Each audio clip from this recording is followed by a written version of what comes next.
Carlos Ruiz Soto, qué gusto, bienvenido al estudio y muchas gracias por venir con un poco de, solamente poca notificación, te lanzaste y llegas acá.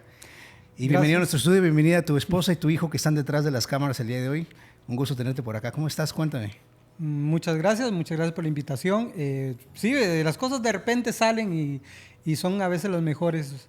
A veces lo piensa uno mucho y le da muchas largas al asunto y las cosas no. Y a mí me gusta cuando salen así de pronto. Me invitaste y bueno, me dio la oportunidad de hacerlo rápidamente y aquí estamos. Qué bueno, mira, yo escuché de ti por una persona que está organizando, y vamos a llegar a ese tema, está organizando un evento de una exposición de arte, va a ser en el mes de noviembre, va a ser en Nuevo Arenal. Entonces, hablando de los diferentes artistas locales, nuestra compañía, de hecho, la primera entrevista que nosotros hicimos aquí en las Crónicas de Tilarán fue de un artista que, por cierto, hizo esta pintura que está detrás de nosotros, que se llama Diane Murillo. Entonces, estamos muy interesados en apoyar las artes. Este fin de semana pasado estuvimos apoyando el Festival Madre Tierra y Nuevo Arenal, donde se presentaron varios músicos locales. Yo quedé bastante impresionado con la calidad de la música que hay, jóvenes, muchachos de todo tipo de personas. Y entonces nos emociona mucho participar en estos eventos de la comunidad. Y pues inmediatamente hablamos de ello. Ella mencionó tu nombre, dije, tienes que contactar a este pintor porque es buenísimo. Y había estado el año pasado en la exposición, pero parece que no te habías metido en la exposición de este año. Dice, yo no sé por qué no se ha metido. Le digo, pues hay que llamarlo. Y ya me dijo, déjame le llamo para ver si quiere que yo te pase tu información y si quiere que lo entrevistes. Sobre todo, participar en la exposición de este próximo año, que es el mes de noviembre. Platícanos de tu historia artística. Yo estoy seguro que mucha gente aquí alrededor ya te conoce. Tal vez el que no te conoce aquí soy yo. Pero he visto tus trabajos en Instagram, me mandaste tu cuenta. Un trabajo fenomenal. ¿Cuánto tiempo tienes pintando? ¿Qué formación tuviste para llegar ahí? Bueno, sí, te comento. Bueno, yo estudié Bellas Artes en la Universidad de Costa Rica. Estudié específicamente pintura, aunque después me gradué de enseñanza en las artes plásticas, hacia al final, después de viejo. Entonces he mezclado un poco eso, aunque la enseñanza me gusta más como una cuestión más comunitaria, más como con grupos sueltos. En realidad no he explorado en la parte, solo pocas veces en la educación formal, y me he dedicado más a la parte pintar. Estoy pintando desde los 20 años, okay. Ya tengo 50. Entonces no me digas, eres muy joven, ¿eh? Gracias. Ya tengo como 30 años de estar pintando. Wow. Intermitentemente, porque también me he metido mucho en la parte de gestión cultural. Okay. Estuve un tiempo trabajando con la Oficina Regional de Cultura, bueno, cuando se llamaba así, en Guanacaste, y estuve involucrado en festivales, peñas culturales y ese ambiente durante varios años. Pero hace como unos 7, 8 años que estoy dedicado de lleno a la pintura, digamos. Siempre estuve como más intermitente y eso hace que uno, sienta que no avanza, pero ya hace como 7 años que estoy, como dije, no más, que no tenga que ver con pintura, y estoy pintando más en serio, okay. ¿Verdad? Aunque sí, obviamente tengo muchos años de estar pintando. Me vine para Tilarán en el 2005. Estuve trabajando con muchos proyectos, muchas cosas, y desde entonces he estado acá, en la zona. Mi familia es de acá, así que la gente me conoce por referencia familiar, ¿verdad? Siempre dicen, el hijo de Chico, el hijo de Doña Mary, okay. O el nieto de don Rodrigo Ruiz, que ya falleció. Entonces siempre hay una referencia. Desde que me vine para acá es que he empezado a formar mi propio nombre, que la gente me reconozca como yo. Entonces ha sido interesante ese proyecto, ¿verdad? De vida, quedarse por acá. Excelente. Muchas de las pinturas que yo vi, obvio, tienen mucha influencia de los paisajes que se encuentran aquí en Costa Rica. Y veo que también viajas a la playa, que haces tu setup, como se dice en inglés, y te pones ahí a pintar. Sí. ¿Qué tanta? Bueno, Costa Rica inspira de por sí, ¿no? El claro. país, ¿no? Pero ¿de dónde? ¿Cómo le haces para seleccionar los lugares? ¿Qué es lo que te llama al arte, a esa pieza que vas a lograr? Bueno, curiosamente, como te cuento, hace como unos 5 o 6 años que vengo trabajando como más de lleno con la pintura. Justamente, yo era pintor abstracto, trabajé surrealismo. Uno okay. Como que ahonda en todo. Pero descubrí el plein air, que es la pintura al aire libre, que es de origen francés, donde los artistas dijeron, ya no voy a pintar más en el estudio de imaginación, sino que voy a salir afuera, al mundo, y pintarlo como lo veo.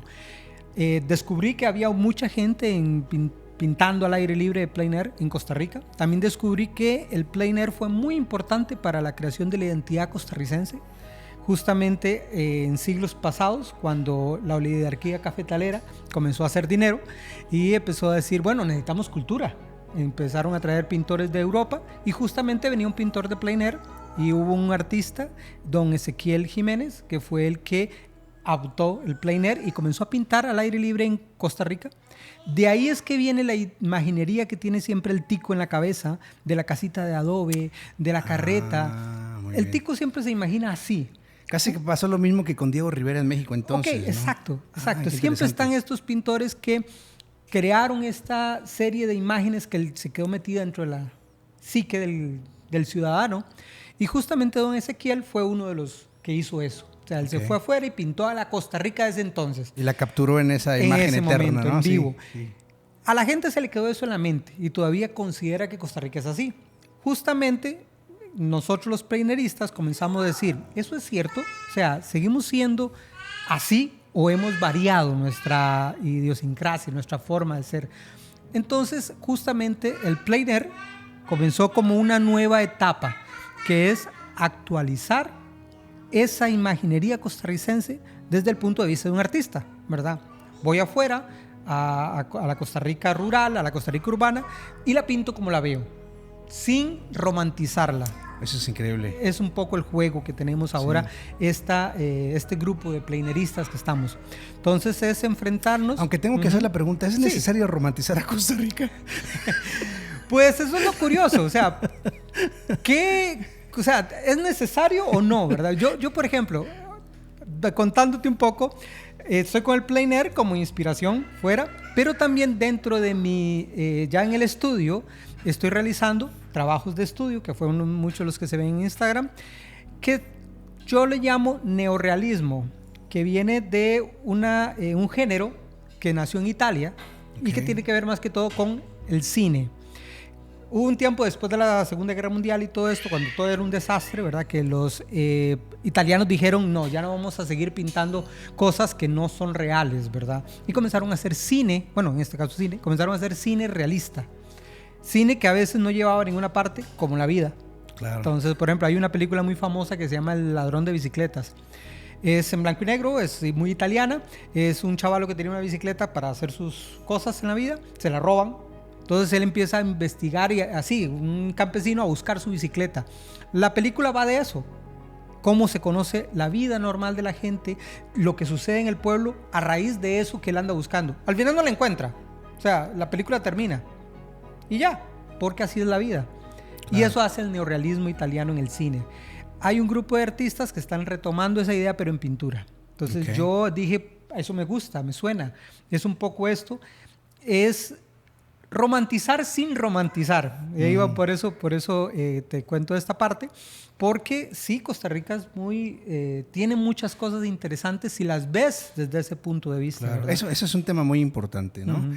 Porque podríamos ya llegar a términos filosóficos, porque podríamos ver el mismo paisaje, ¿no? Y dependiendo en qué nos enfoquemos es lo que vemos, incluso qué es lo que sentimos, qué es lo que percibimos, pero es muy interesante lo que cuentas. De hecho, curiosamente, hace muchos años hicimos el Plan Estratégico Cultural de Tilarán, un plan que, por desgracia, políticamente no agarró a ver adeptos y se quedó engavetado ahí. Pero fue un plan interesante porque participó mucha gente de todos los niveles culturales de Tilarán. Y también de otros ámbitos como el MINAE, como la gente de, un poco de la municipalidad, Radio Tilarán Cultural y un montón de gente que en ese momento, hace como 5 o 6 años, estaban activos. Y justamente una de las cosas interesantes que salió en la búsqueda de la identidad, por lo menos del tilaranense, fue el amor por su paisaje. O sea, cómo el tilaranense está enamorado de su entorno, ¿verdad? Porque siempre estamos como muy preocupados porque Tilarán está metido en Guanacaste y Guanacaste es muy fuerte a nivel de folclore, ¿verdad? Lo cual también es delicado porque qué tanto es herencia, qué tanto es simplemente una postal o realmente es así. Claro. Este es el cuestionamiento. Entonces el Tilarán siempre se ve afectado por eso. Una vez alguien me dijo, hay que guanacastequizar Tilarán. Y yo, ¿eso qué significa? Suave. O sea, no puede ser interesante, porque, ¿no? es diferente, claro. El clima, el color, el verde, claro. La gente. Entonces un poco era ese juego, ¿verdad? Cómo decir, bueno, busquemos nuestra identidad a partir de lo que nos gusta. Y resulta que nos gusta nuestro paisaje. Claro. O sea, nuestro entorno nos gusta. Los amaneceres, los atardeceres son impresionantes aquí. De hecho, es curioso porque si uno se pone a pensar, Guanacaste vende el atardecer guanacasteco. Claro, es en la playa, claro. ¿Verdad? Entonces eso se vende como postal. Porque nosotros no vendemos nuestro amanecer guanacasteco. Claro. Porque justamente, metafóricamente hablando, amanece en Tilarán. Claro. O sea, es el primer cantón que tocaría el amanecer. Entonces podríamos retomar esa idea de cómo vender ese amanecer guanacasteco y pasarnos al otro lado de esta idiosincrasia folclórica guanacasteca que nos está a veces apabullando y convertirnos en nuestro propio, dueño de nuestra identidad. Claro. Entonces sí, es complicado, ¿verdad? Con la pintura yo trato un poco de hacer eso. Entonces trato de buscar, obviamente no solo paisaje tilarense y guanacasteco. Me gusta moverme por diferentes partes. Antes de pandemia también salíamos bastante del país y esto. Y ahora, pues, un poquito más, ahora con bebé, que tenemos un bebé, te cambia la vida con un claro. bebé. Entonces, trato de moverme en diferentes lados y captar la misma idea, pero desde otro. Por ejemplo, desde otro punto de vista, fuimos a San Carlos, a la zona norte, a los Chiles, y visitamos una serie de lugares muy interesantes para ir a pintar al aire libre, y yo me traje varias postales mentales de aspectos importantes. Entonces hice unos cuadros a partir de ahí, y así sucesivamente. Entonces a veces voy por el lado Río Celeste y me traigo otra imagen mental, ¿verdad? Entonces esos son trabajos de estudio que ya me pongo a ver la foto y digo, qué interesante, esta foto se ve así, así, y trato de... Son mis fotos, trato no de duplicarlas, pero sí usarlas como un boceto en mi estudio para una idea, que es claro. esto del neorrealismo y de la búsqueda de la identidad costarricense. Es interesante todo eso que platicas, no sé, claro que detrás de cada persona, más de los artistas, es un mundo muy interesante de tratar de ver cómo está armado, ¿no? Pero los diferentes pasos creativos, desde la conceptualización, categorización, implementación, hasta tener una pintura, ¿no? ¿Cómo te nutres para llegar hasta ahí? Porque, por ejemplo, hablemos de música, ¿no? Nosotros tenemos a veces las limitaciones de lo que sabemos, y a veces escuchando a alguien más, nosotros podemos decir, oye, ¿qué pasó ahí? Algo interesante sucedió ahí, y nos nutrimos, ¿no? Y es esa retroalimentación de los seres humanos, de participación, colaboración. Por ejemplo, en la música aprendemos mucho de la improvisación, de simplemente estar con otro músico y decir, a ver, toca algo, un estándar de jazz o algo, y yo doy mi parte y crecemos. ¿Cómo se alimenta un pintor? Yo soy muy curioso en esas cosas, porque yo de pintura de esa parte no sé nada.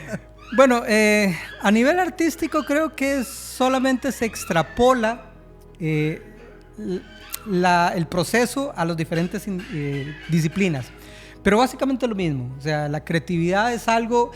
A ver, la gente a veces cree que la creatividad es como magia, que te toca el gran Zeus o el gran Dios que esté por ahí y te dice, te doy esta inspiración y ahí te nace. Y a veces por eso a mí no me gusta cuando la gente me dice, felicidades, es que tienes este gran don. Y yo, pues no, o sea... Disciplina, sí, ¿no? Sí, es que a eso voy. No, es que dame, a ver, puntos por la disciplina, porque claro. En realidad la creatividad requiere mucha disciplina y mucho enfoque. A ver, siempre se nos pone la cuestión bohemia a los artistas, que sí, somos bohemios, pero el problema es que entre proyecto y proyecto tenemos que tenerla muy clara, porque si no nos diluimos. O sea, claro. Cuando uno piensa en cosas, uno quiere hacer de todo, y yo quiero pintar un montón de cosas, pero no tengo ni el tiempo ni la energía. Entonces hay que enfocarse. Entonces sí, la creatividad es un proceso muy metódico, tiene que ser sumamente metódico, sí. Sumamente racional. O sea, el poder decir qué voy a pintar y cómo voy a pintarlo tiene que ser muy racional. Ya la inspiración tuvo que haber llegado hace rato. O sea, y me tuvo que haber dado un montón de lineamientos y de cosas que yo a la gente le digo, vamos, usted tiene que tener una bitácora, usted tiene que tener un lugar donde apuntar todas las cosas que se le vienen para después desarrollarlas racionalmente. Entonces, como te digo, en este momento mi inspiración es mi paisaje, pero es también ese cuestionamiento de quiénes somos. O sea, este paisaje es nuestro, o ahora que viene gente de otros lados, ¿cómo se mezcla eso? O sea, porque El ser humano es una mezcla de diferentes cosas siempre y constantemente en evolución. Y eso cómo me afecta a mí en mi comunidad. O sea, todos esos cuestionamientos yo trato de que se metan en mi pintura y reforzar lo que yo estoy pintando. Al final uno dice, bueno, sí, pero es un paisaje. Sí, pero es un paisaje que yo elegí por una razón, ¿verdad? Claro. No solamente es el paisaje que está ahí, sino que yo lo elegí porque la casa que estaba ahí me pareció interesante, la persona que estaba ahí estaba haciendo algo interesante, ese lugar tiene alguna historia interesante. Claro. ¿Ves? La elección tiene que ser muy racional, la elección del tema.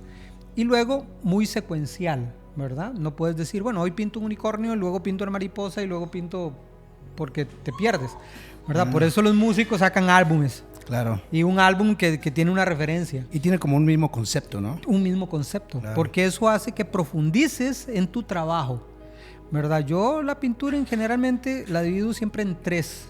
La decorativa, que es esta pintura que técnicamente está muy bien, pero que eso es eso. Yo he hecho pintura decorativa, a ver, claro. Dinero es dinero, claro, no hay ningún problema. Luego está lo que es arte terapia, que es esta pintura que la gente hace para sentirse bien, ¿verdad? Que yo tengo algún trauma, tengo alguna cosa, o simplemente pinto porque tengo tiempo y me relaja. Eso es arte terapia, porque no tiene que ver con lo que logras, sino cómo te sientes. Uh-huh. Y luego ya está lo que es arte, que ya eso conlleva un concepto, que tienes que tenerlo claro, tienes que practicar la técnica, un montón de cosas como más... Esa definición de arte, ahorita parece que en este momento en la historia de la humanidad está muy interesante esa conversación. Hay 2 temas que me vienen a mente. Uno, la inteligencia artificial, la creación de la llamada arte por la inteligencia artificial. 2, por esta nueva ola de arte abstracto que yo honestamente no sé si yo soy el ignorante o no conozco de arte, pero más en Estados Unidos, en países europeos, donde personas simplemente hacen actos donde avientan cosas al piso y eso hace una exposición. Yo no lo entiendo. O sea, honestamente, no sé si, repito, si soy yo el ignorante que no sé de qué se trata o si algo le está pasando al ser humano donde ya no tenemos las cualidades o la habilidad para definir lo que es el arte. Lo mismo le pasa a la música. Sí. Lo mismo le está pasando a la música. Claro. Hay mucha tela que cortar con todo eso. Es que, a ver, el hecho de que algo sea tan libre también... da estos problemas, ¿verdad? Sí. Que hasta dónde puedo yo limitar la libertad, claro. Porque vuelvo a lo mismo. Si yo soy demasiado bohemio y demasiado no me ubico, me pierdo. Entonces yo creo que al arte le pasa un poco eso. A veces queremos decir, no, pero es que yo no le puedo decir a esa persona que eso está mal porque lo limito. No, pero a veces sí está mal. O sea, técnicamente yo puedo criticar algo. Claro. Yo puedo decir, técnicamente eso no está bien. O sea, ¿por qué? Porque si estás pintando realismo, tienes problemas de perspectiva, tienes problemas de dibujo, o sea, se nota. Claro. ¿Me explico? Si haces arte abstracto, que tuvo su momento, yo tengo problemas con el arte abstracto y el hiperrealismo.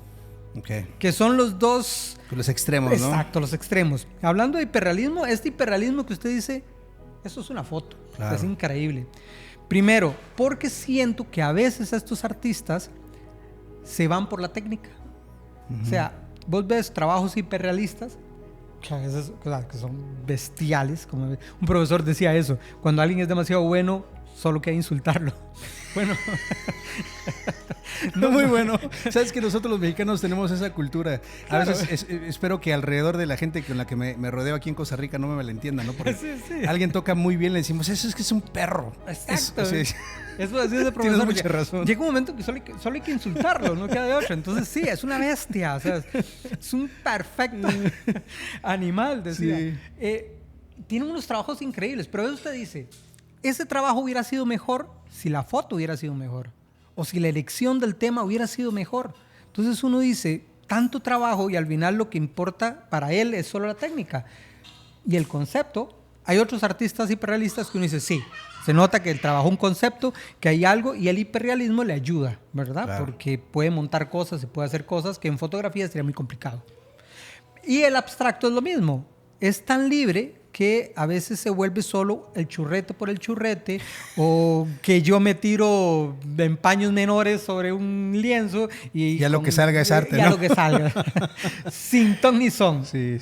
Que ese es el otro extremo. Sí. Cambio, si usted utiliza algo, un concepto, y utiliza esa herramienta para expresarlo, ahí está bien, ¿verdad? Claro. Pero a veces nos vamos a los extremos, ¿verdad?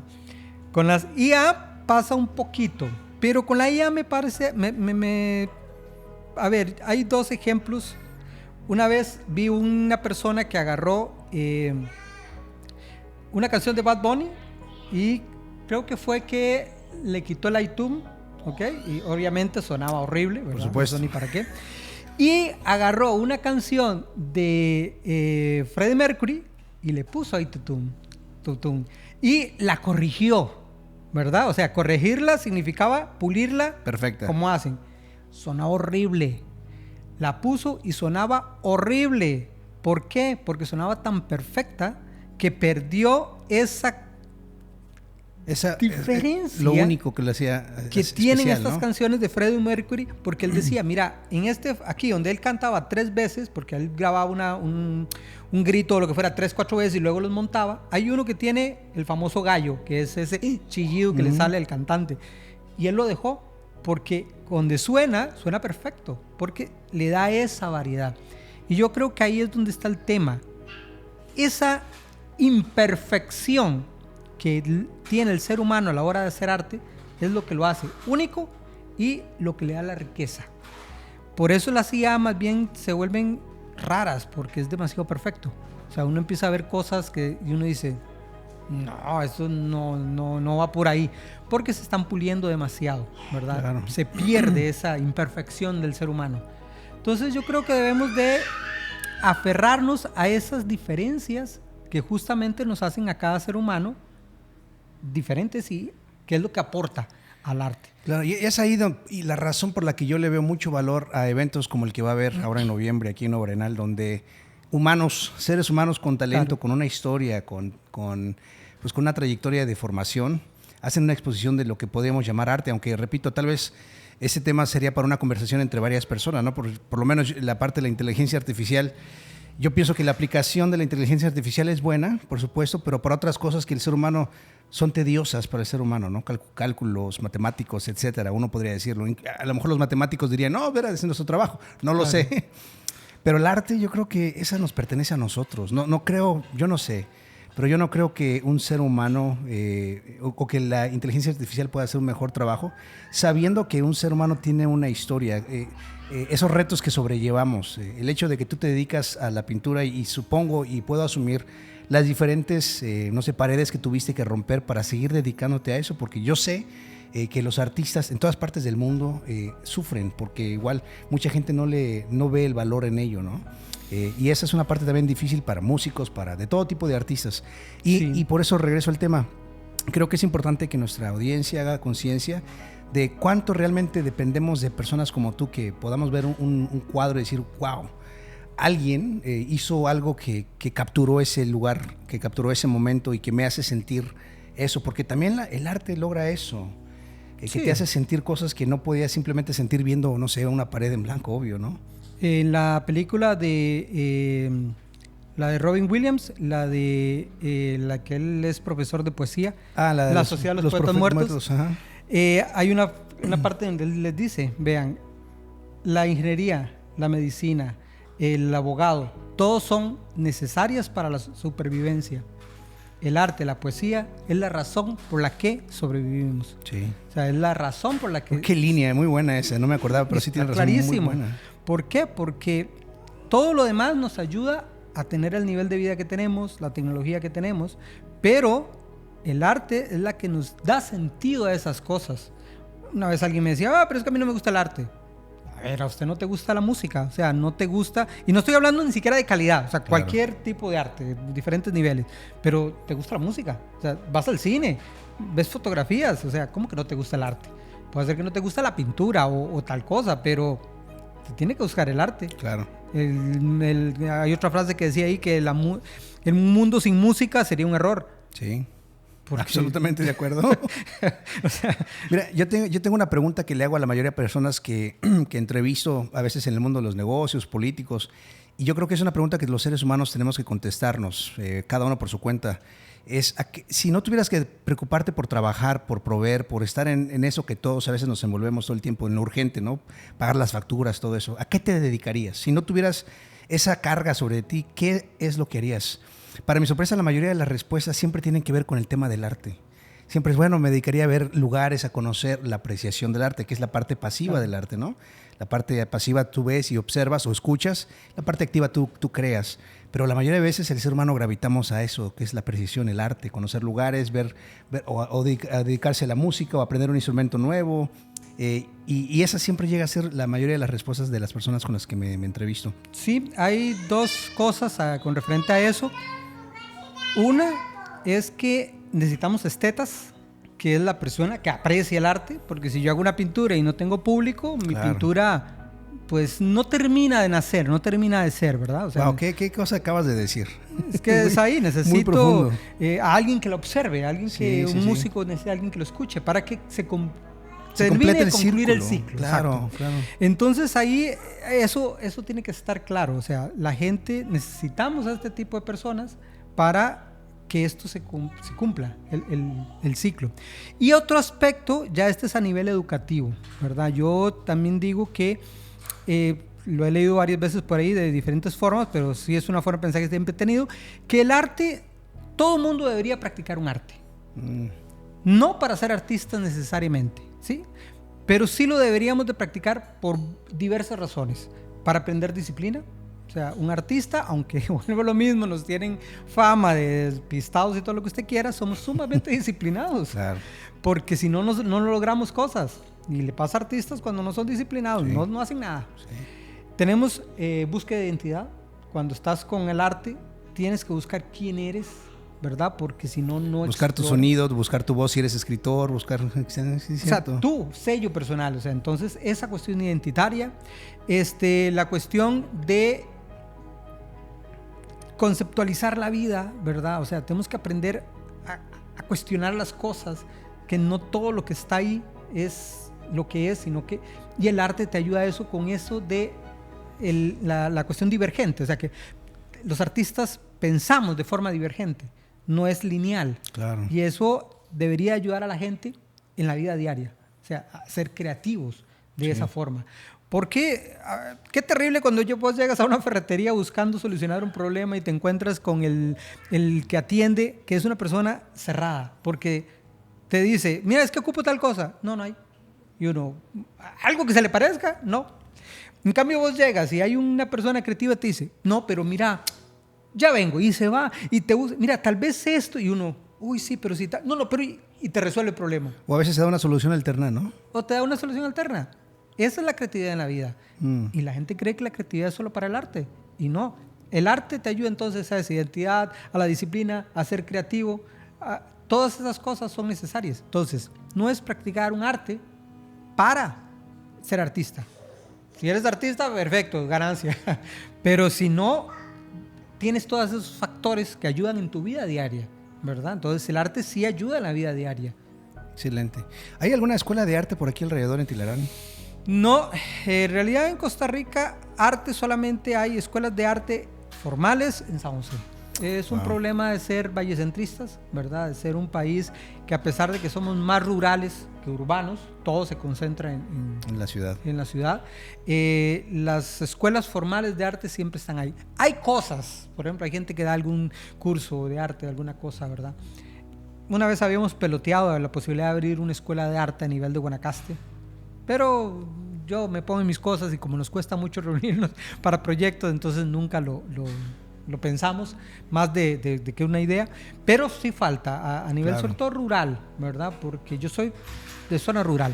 Yo crecí en un colegio rural, en una zona rural, y nunca me enfrenté al arte, hasta después de viejo. De hecho, yo estudié ingeniería civil. O sea, yo tengo un fragmento de ingeniería civil cuando entré a la universidad y descubrí artes. Y yo, esto se estudia. Me voy por allá. Vaya, no sabía que había una facultad de Bellas Artes. Y me metí. Y fue el acabose, eso fue una explosión para mí. Y eso, y te aseguro que esto le pasa a cualquier cantidad de personas que no tienen esa opción ni siquiera de tocar nunca un pincel, una guitarra o, no sé, teatro hacer, ¿verdad? Porque es zona rural, ¿dónde se podría hacer? Claro, una de las cosas que tal vez para complementar lo que decías que el arte es bueno, es para aprenderse a expresar también. Porque hay ciertas cosas más, bueno, para mí que soy músico, que no se pueden decir solamente con palabras, que a veces se le tiene que poner un matiz, se le tiene que poner una dinámica no sé, de una tríada de notas musicales.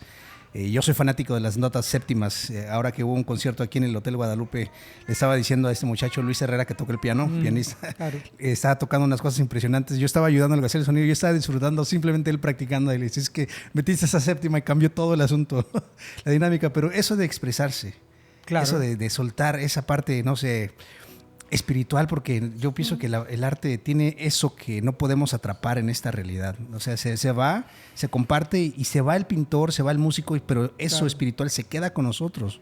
Sí, un profesor decía que cuando hacemos arte somos un poquito Dios. Somos el único momento en que arte de verdad, ¿verdad? No solamente, entretención, sino que cuando ya haces arte, es el momento en que tú estás desnudo ante la creación, o sea, porque es el momento en que estás utilizando todo lo que eres tú, tu identidad, y creando algo nuevo, relativamente, de cero, y lo enseñas a la gente, ¿verdad? Entonces, estás aportando lo que sientes ante situación X, lo que piensas ante situación X, o sea, todo eso lo estás poniendo ahí. Entonces, sí, la creación es un poquito ser divino, ¿verdad? O sea, es esta divinidad, sea la que sea, que tocamos por medio del arte, ¿verdad? Porque Picasso lo decía de una forma, el arte en realidad quita el polvo de lo mundano, porque lo mundano es lo que siempre tenemos que hacer, ¿verdad? El de lavar platos, cocinar, lavar ropa, y el arte es el que nos dice, no, sacúdete un rato y ponte a soñar, ¿verdad? Entonces, sí, es muy necesario a nivel de sociedad, a nivel de persona, a nivel de planeta, ¿verdad? Como tal, porque si no coincidimos que solamente es producir cosas materiales por producirlas, ¿verdad?